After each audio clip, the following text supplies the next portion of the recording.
11 News।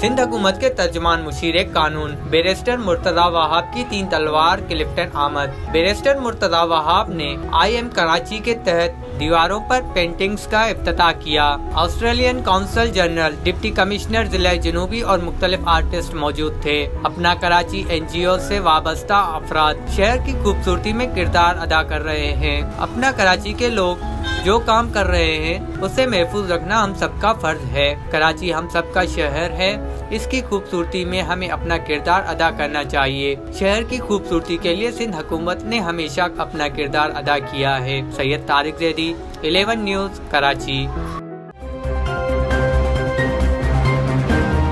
11 News।